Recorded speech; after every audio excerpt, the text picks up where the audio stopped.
Selamat malam. Kita sampai pada hari ini, hari Sabtu tanggal 20, merupakan buah-buah dari pelayanan dan buah-buah pertama, bahkan boleh dikatakan induk dari semua penyembuhan-penyembuhan yang dilakukan oleh para rasul dan para murid. Hari ini kita menyaksikan Yope menjadi terkenal karena Petrus berada di sana dan kesembuhan pertama dilakukan di sana. Dia pergi ke sana sebagai misionaris. Dia juga gencar melayani, mengatakan Injil. Sesudah Stefanus dibunuh, itu merupakan titik awal dari semua pewartaan Injil evangelisasi. Jadi Petrus juga berjalan keliling seperti Filipus. Petrus juga mengatakan Injil kemana-mana, dan dia sampai di Emmaus, di Yope, ketika sudah terjadi suatu kesembuhan dengan Eneas yang lumpuh selama bertahun-tahun. Dia diranjang, tapi oleh Paulus dia disembuhkan dari penyakitnya dengan kata-kata yang indah ini. Eneas, Yesus Kristus menyembuhkan engkau, bangkitlah dan berjalanlah, bereskanlah tempat tidurmu dan berjalanlah. Ini terjadi sebagai kesembuhan yang pertama, dan semua orang di Lida dan di Yope merasa heran dan berbangga dan menjadi percaya pada Tuhan Yesus. Lalu datang lagi Petrus. Waktu itu Dorcas sakit sebagai orang yang sangat dermawan. Dia membawa banyak wanita-wanita lalu memberikan mereka pakaian, dan dia pedang kain, dan dia sakit lalu meninggal. Dan waktu dia disemayamkan, para murid sudah percaya pada Yesus, mendengar bahwa Petrus berada di Yope, sehingga mereka memanggil dia oleh 2 orang suruhan yang menjemput Petrus dari Yope untuk datang ke Lida. Dan waktu Petrus sampai, mereka wanita-wanita semua menunjukkan apa yang diberikan oleh Dorcas selama hidupnya. Benar-benar seorang dermawati yang memberikan banyak hal kepada para wanita itu, sehingga mereka merasa berutang budi dan mereka merasa kehilangan. Tapi Petrus menyuruh mereka keluar walaupun mereka menangis, dan mereka keluar semua. Lalu Petrus berkata kepada Dorcas yang sudah meninggal itu, Talita kum, engkau bangkitlah Dorcas. Dan Talita benar-benar bangkit, dia benar-benar hidup kembali. Dan lalu dia menyerahkan, Petrus menyerahkan dia kepada para wanita dan orang kudus, dan semua orang bersuka cita dan menjadi makin percaya. Teguh iman mereka karena kebangkitan itu. Kita ingat bahwa Tuhan selalu mengatakan bahwa dia memberikan kata-kata dan bukti dari pewartaan.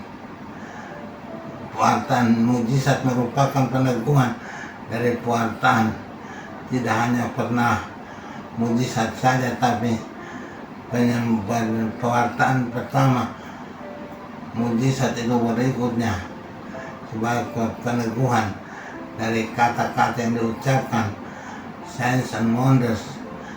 Jadi kita juga demikian.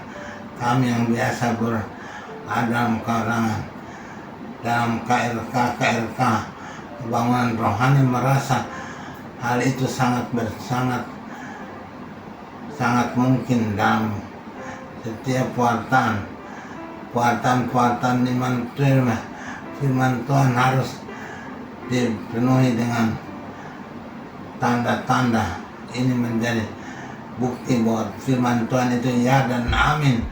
Tidak hanya kata-kata kosong, tapi benar-benar ada bukti dan ada penyembuhannya, sehingga benar-benar kita percaya bahwa Tuhan mempunyai kasih dan kuasa untuk umatnya.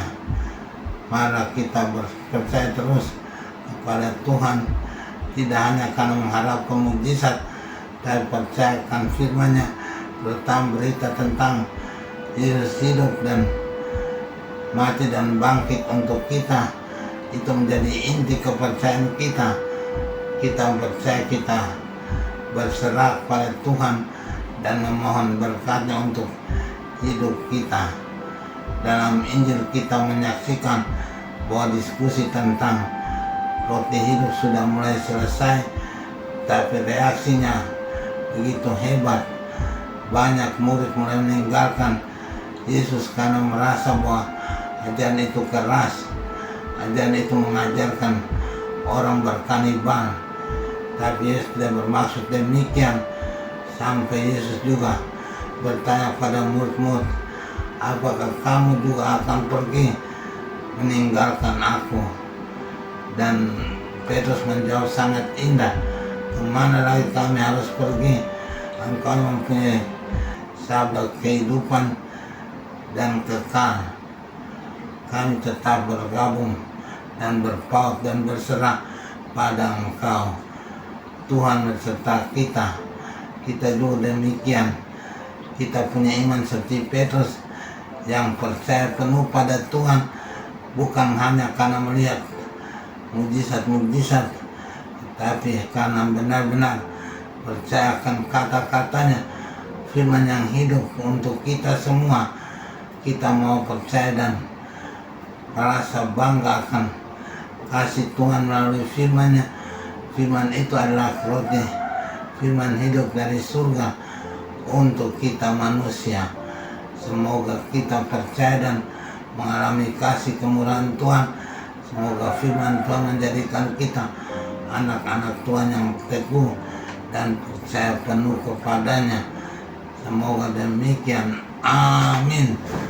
Tuhan Bapa yang baik, kami sangat percaya dan mengimani Engkau bukan karena mengalami mukjizat-mukjizat, tapi karena firman yang diwartakan oleh para misionaris dari dulu sampai sekarang, masih terus mewartakan dan terus akan mewartakan. Kami berserah kepadamu dan mohon Engkau tetap menyertai kami dalam hidup ini. Semoga kami tidak pernah menyesal dan meninggalkan Engkau, tapi kami tetap bergabung dan berpaut padamu demi Kristus Tuhan dan Juru Selamat kami sepanjang segala masa. Amin.